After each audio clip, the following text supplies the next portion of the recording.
అలాగే ఇందాక శ్రీనివాస్ గారు కూడా చెప్పారు. చాలామంది అదే చెప్తున్నారు. లాస్ట్‌లో ఎప్పుడూ కూడా రబీ గాని, ఖరీఫ్‌లో గాని పడ్డ సందర్భాలు లేవు. ఒకళ్ళకి పడ్డా కూడా ఎకరం, 2 ఎకరాల వాళ్ళకే పడ్డాయి తప్ప అంతకు మించి ఎక్కడ పడలేదు. కానీ ఈసారి ఎలక్షన్‌లున్నాయి కాబట్టి ఇప్పుడు ముందే ఇచ్చేశారు అనేదో ఒక చర్చ కూడా జరుగుతోంది. అది కూడా 15 ఎకరాల వరకు పడింది అంటే ఈ ఎలక్షన్ దృష్టిలో పెట్టుకునే ప్రభుత్వం ఇవన్నీ ఇచ్చింది అని. గత సంవత్సరం మనం రైతు భరోసా చేసినప్పుడు అవి ఎలక్షన్ లేవు కదా మేడం. ఇవ్వలేదు. అదే కదా 3 ఎకరాల వరకు ఇచ్చారు. ఒక పంటకు అసలే ఇవ్వలేదు. అదే అంటున్నా. ఒక పంటకేమో అసలే ఇవ్వలేదు వానకాలం. మిగిలిన యాసంకే 3 ఎకరాల వరకు ఇచ్చినా కూడా ఒక ఎకరం, 2 ఎకరాలకే ఏదైతే ఇచ్చారు అనేది. ఏదైతే గత ప్రభుత్వం ఏదైతే రోడ్లకు, రాళ్లకు, రప్పలకు 100 ఎకరాలకు, 200 ఎకరాలకు ఇచ్చిందో, దొంగలకు సినిమా యాక్టర్లకు అవన్నీ కూడా ఇచ్చింది కాబట్టి దాన్ని దృష్టిలో పెట్టుకొని ప్రక్షాళన జరుగుతుంది. ఒక సిస్టమ్ ఖరాబ్ అయినప్పుడు దాన్ని మంచి చేయడానికి అవకాశం. ఇప్పుడు క్లియర్ అయిందా? పోనీ క్లియర్ అయిన తర్వాత ఇచ్చినవా? ఇప్పుడు మీరు మొన్న వేసినవి క్లియర్ అయిన తర్వాత ఇచ్చినవా? 75 సంవత్సరాల ఈ భారతవనిలో ఏ వ్యవస్థ కూడా సరిగా లేదు కాబట్టి ఒక 1/1 గా వెళ్తుంది. ఇప్పుడు అన్న కూడా అన్న కూడా ఇంతకుముందు నవ్విండు. ఎందుకు నవ్విండంటే, అరే మేము ఏ పోతాం కదా, అంత గతంలో కూడా కేసీఆర్ సార్ కోర్టు ఏం చేస్తుంది, కొడుతుందా అని అన్నది గుర్తొచ్చేట్టుగా నవ్వింది ఇంత ముందుకు. అయితే ఇవన్నీ అంశాలు ఉన్నాయి మేడం. కోర్టు ఒక్క విషయం మాత్రం ఇక్కడ క్లియర్ చేయాలి రాములు గారు. సరే, గత ప్రభుత్వంలో తప్పులు జరిగాయా, అవినీతి జరిగాయా, స్కాములు జరిగాయా, ఈ విషయం పక్కన పెడితే రైతు బంధు విషయంలో మాత్రం సరే రోడ్లకి, రాళ్లకి, రప్పలకి ఇచ్చిన సందర్భాలు కూడా చూసాము. 100 ఎకరాలకి ఇచ్చిన వాళ్ళు కూడా చూసాం. దుర్వినియోగం అయింది అన్న మాట కూడా వాస్తవమే. కానీ టైంకి అయితే పడ్డాయి. అది అందరూ కూడా కాదనలేని విషయం. టైంకి 1-2 సార్లు పడ్డాయి మేడం. అప్పుడు కూడా ఇబ్బంది పడ్డది. అందులో కూడా కొంత తేడా ఉన్నాయి. జీతాలు కూడా ఉప ఎన్నిక హుజూర్ నగర్ అసెంబ్లీ వరకే వేశారు, మిగతా తర్వాత వేశారు. హుజూరాబాద్ ఎలక్షన్ ఏమో దళిత బంధు వచ్చింది. ఒక్కొక్క విధానం ఒకటి ఉంది. అక్కడ కూడా రైతు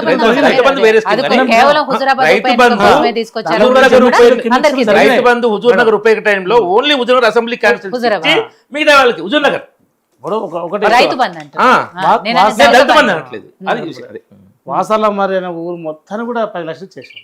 అంటే ఇక్కడ ఎక్కడ లేవా, చింతమడకలో ఊరు మొత్తం 10 లక్షలు ఇచ్చారు. మరి వాసాల మరి ఈ 33 జిల్లాలో గ్రామాలే లేవా? వాసాల మరి ఇయ్యలే, ఓన్లీ చింతమడకి ఇచ్చారు. వాసన మరలు కూడా దళిత బంధు ప్రాజెక్టు మీద ఇచ్చేసారు. కానీ ఇట్లా రకాలు జరిగినాయి మేడం. రాజకీయంగా మాట్లాడదొస్తే చాలా ఉన్నాయి. ఈ ఏళ్ళు కూడా అన్ని ఒకలా లేవు సీనన్నా, మనకు కూడా చాలా వస్తాయి మాట్లాడే. కానీ సార్ ఇందాక అన్నట్లు మేడం, స్థానిక సంస్థల ఎన్నికల కోసమనే కాదు 42% అనేది.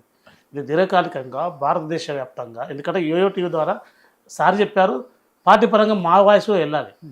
ఆయన సుదీర్ఘంగా రాహుల్ గాంధీ గారు మరి వారు కన్యాకుమారి నుండి కాశ్మీర్ వరకు చేసినట్టు యాత్ర ఇదే యాత్ర. ప్రతి ఒక్క బహుజన వర్గాలు, ఇప్పుడు ఎస్సీ ఎస్టీలకు రిజర్వేషన్ ఉన్నాయి, ఎమ్మెల్యేలకు ఎంపీలకు రిజర్వేషన్ ఉన్నాయి, బీసీకి లేవు.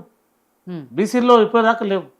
కాబట్టి బీసీకి సంబంధించినటువంటి ఆర్టికల్స్లో 2019 తమిళనాడు చేస్తే 2010లో పంజాబ్ రాష్ట్రం చేసింది. అలా మొన్న ఏబీసీలు చేయాలి ఎస్సీలో అన్నప్పుడు మా సుప్రీంకోర్టు మరి 6 కూర్చొని బెంచ్ కూర్చొని వాళ్ళు ఆర్టికల్ 341 రిలీజ్ చేశారు. దాని ప్రకారమే ఆయా రాష్ట్రాలు స్వయం ప్రతిపత్తి మీద మీరు రిజర్వేషన్ చేసుకోని చెప్పి ఆర్డర్ ఇచ్చారు. మరి అదే మాదిరిగా మరి కేంద్ర ప్రభుత్వం ఒక ఆర్టికల్స్ ఒక జీవో తీసుకొచ్చి పాస్ చేసి చేసుకుంటాం కదా. వాళ్ళు చెప్పినట్టు మేము చేస్తున్నాం కదా. మరి వాళ్ళు మొన్న ఆగస్టు 1వ తారీఖున మరి ఆర్టికల్ 341 ప్రకారం మీరు చేసుకోవచ్చు ఏబీసీలు అంటే చేశాం. అలాగనే ఒక జీవో పాస్ చేయండి. మీరు బీసీల మీద చేసుకోవచ్చు. ఆ విషయం పక్కన పెడితే ఇందాక జగయ్య గారు అన్నట్టు 42% రిజర్వేషన్ కి సంబంధించిన బిల్ అయితే మీ దగ్గరకు వచ్చింది కదా. మీరు దానికి అనుకూలమా, వ్యతిరేకమా, ఓకే చేశారా లేదా? రాజకీయాలు పక్కేడదాం. ఇప్పుడు ఒక ఆర్టికల్ పంపించాం, ఒక ఇష్యూ పంపించాం. దీని మీద మరి బీసీసీలో ఏం పెట్టాలి, బీసీఏలో ఏం పెట్టాలి.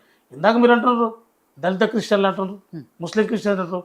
సరే, ఈ దేశంలో మీదే రాజాధికారం మీరే 11 ఏళ్ళకి ఉన్నారు. గతంలో కూడా 2 సార్లు చేశారు. మరి ఈ దేశంలో ఎవడు బీసీసీ ఎవడు బీసీఏ తెలియదా?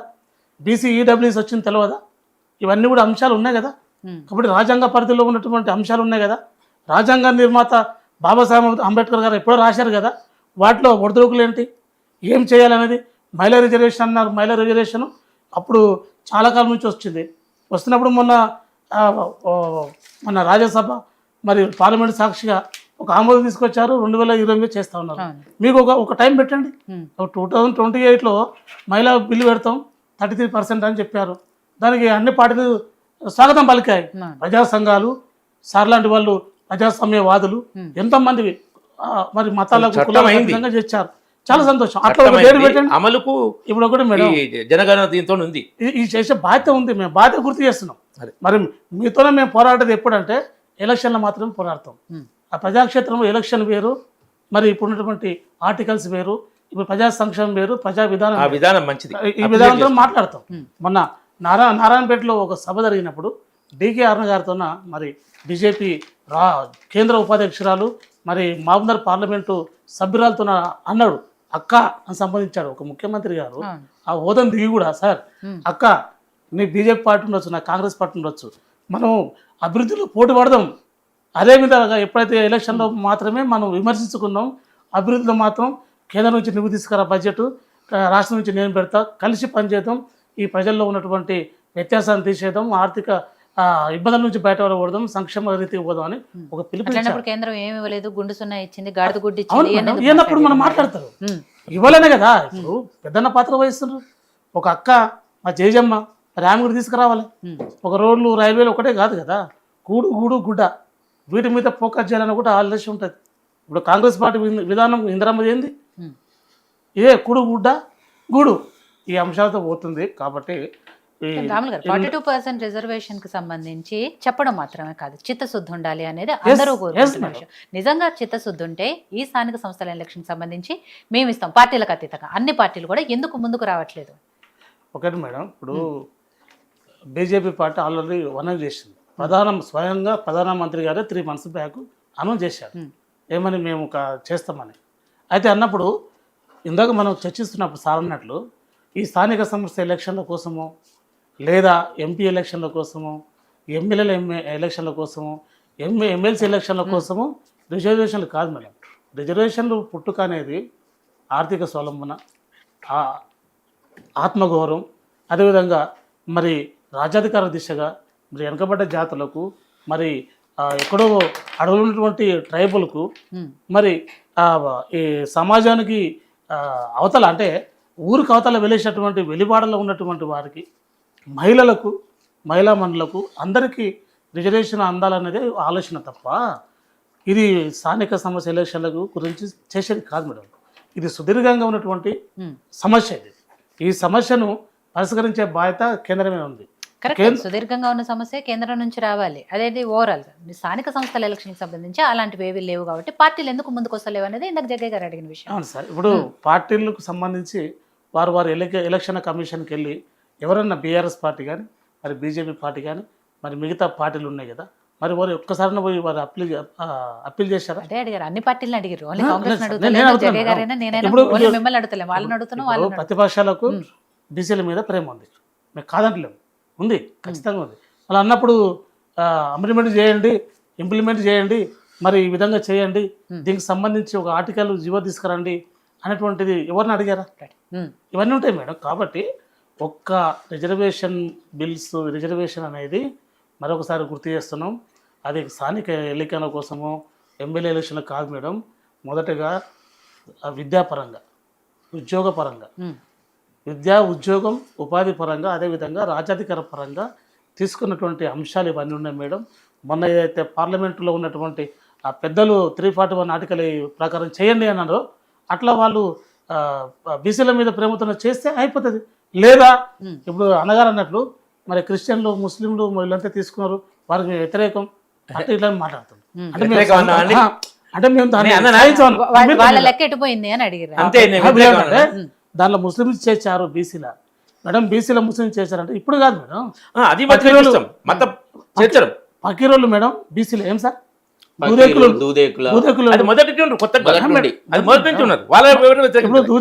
బీసీలే, బీసీ బీ కిందకి వస్తారు. మరి పకీరోళ్ళు బీసీ ఊర్లో పంట అడుక్కుంటారు. వీళ్ళకి హిందీ కన్నా తెలుగు ఎక్కువ వస్తుంది. వీళ్ళు మసీదులకు పోకుండా దర్గాలకు చూస్తున్నారు. వీళ్ళు కూడా వెలువేయబడ్డవారు, దర్గాలు మొక్కుతున్నట్టే వాళ్ళు వెలివేయబడ్డవారు, అందుకే సమర్థించిన. కాబట్టి అవన్నీ అంశాలు ఉన్నాయి.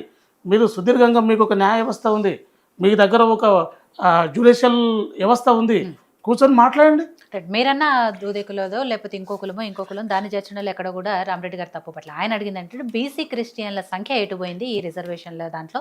మొన్న మీరు చేసిన కులగణనకు సంబంధించి ఆ బీసీ క్రిస్టియన్లు ఎటుపోయారు, ఆ లెక్క ఎందుకు తేలలేదు అనే విషయం ఆయన అడిగారు. సరే నెక్స్ట్ బీసీసీలో ఒక మాట ఏ మతం ఏ క్యాస్ట్ లో కూడా క్రిస్టియన్ల నెంబరే లేదండి. మన రాష్ట్రంలో ఎన్ని చర్చిలు ఉన్నాయి, క్రిస్టియన్ల జనాభా లేదు. బీసీసీ అనేది కన్వర్ట్ క్రిస్టియన్స్, అది మళ్ళీ చెప్తున్నాం. అది 1% ఉంటుంది, 1% రిజర్వేషన్ కన్వర్ట్ క్రిస్టియన్.